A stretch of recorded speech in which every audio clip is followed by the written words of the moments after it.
بسم الله الرحمن الرحيم إن الذين جاءوا بالإفك عصبة منكم لا تحسبوه شرا لكم بل هو خير لكم لكل امرئ منهم ما اكتسب من الإثم والذي تولى كبره منهم له عذاب عظيم.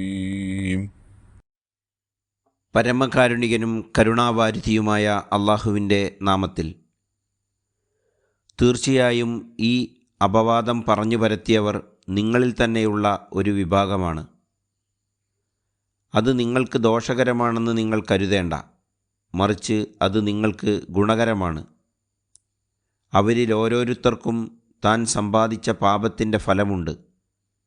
അതോടൊപ്പം അതിന് നേതൃത്വം നൽകിയവന് കടുത്ത ശിക്ഷയും ഉണ്ട്. സൂറത്തുൻ നൂർ ആയത്ത് നമ്പർ 11.